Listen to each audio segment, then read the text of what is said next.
tous. On repart dans l'immersion de notre identité.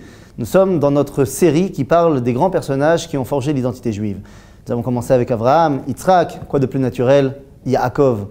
Yaakov Avinu, comment vous dire? Ça n'a pas été facile. Ça n'a pas été facile. Yaakov ne naît pas seul. Il naît avec son frère jumeau Esav, comme vous le savez. Et c'est le premier problème.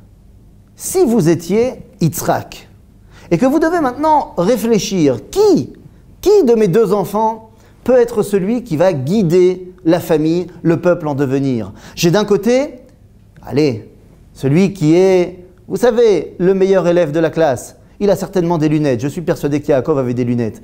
Il a des lunettes, il a toujours un livre à la main, il est quelqu'un qui étudie. Bon, c'est vrai qu'il n'a pas les meilleures notes en sport, mais d'un autre côté, j'ai Esav. Esav, tel que la Torah nous le présente, Ish Yodea Tzaïd, Ish Sadeh, c'est quelqu'un qui maîtrise ce monde-ci. D'ailleurs, Yitzhak l'aime. Pourquoi? La Torah nous dit, parce qu'il lui donne à manger. Il est capable de gérer. A priori, si je sais ça, je dois évidemment choisir Yitzhak pour la survie de la famille. C'est vrai qu'Yaakov est plus en relation, en phase avec Dieu. Mais qui va être capable de faire vivre le peuple juif? Et donc, tout semble à penser que Yitzhak va choisir Esav. Mais là commence une autre histoire, parallèle.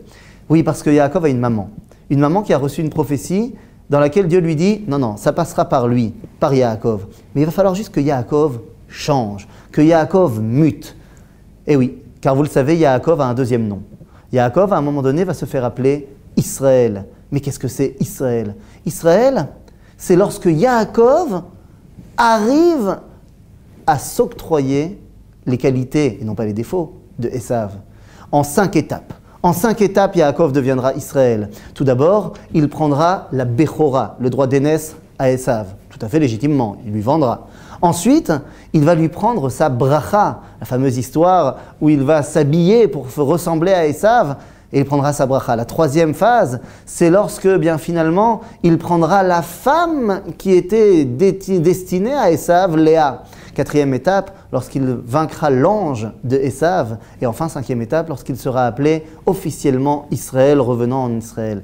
Mais attendez, qu'est-ce que cela veut dire? Ça veut dire que lorsque Yaakov rentre dans la tente de son père déguisé, comment?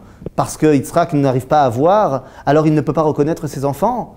Quoi, un simple déguisement arrive à le perturber? Il ne sait pas qui est là, Yaakov ou Esav? Pas du tout.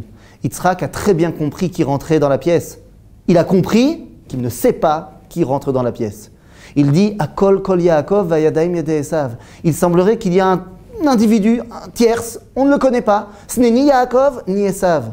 Nachon. Yitzhak ne sait pas le dire à ce moment-là, mais celui qui est rentré dans la tente n'était ni Yaakov ni Esav, c'était bel et bien Israël en devenir. La définition de Israël, c'est Akol kol Yaakov, la voix est la voix de Yaakov, et les mains sont les mains de Esav. C'est ça le peuple juif. Yaakov va devoir l'apprendre dans son exil, chez Lavan. Là-bas, loin. Et là-bas, il apprendra une chose, que même pendant l'exil, même pendant la nuit, eh bien, on est capable d'être en relation avec Akadosh Baruch Hu. C'est pour ça que tout naturellement, Yaakov sera celui qui nous la tfila de Arvit, la tfila de la nuit. Tfila qui n'est pas obligatoire, nous disent nos sages, que le peuple juif a rendu obligatoire. Pourquoi? Eh bien, je ne peux pas obliger quelqu'un qui est dans la nuit de se réveiller. Mais le Ham Israël a décidé de se réveiller, de prendre cette nuit et d'en faire un atout.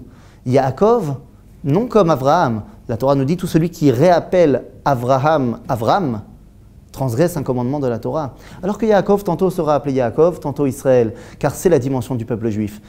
Quand il est en exil, il redevient Yaakov, c'est-à-dire, eh bien, soumis un petit peu aux nations, gardant très fébrilement, mais très fortement tout de même, son identité au sein de la synagogue, du Beth Midrash. Et un jour, il redevient, comme nous avons déjà réussi à revenir plusieurs fois dans notre histoire, et comme nous sommes en train aujourd'hui de redevenir Israël, c'est-à-dire cette identité nationale retrouvée et affirmée. À ce moment-là, Yaakov, devenu Israël, pourra prétendre à son 3e titre, arriver à la dimension ultime du peuple juif, à savoir Yeshurun, celle qui doit avoir un impact sur l'humanité tout entière. Toda Rabba.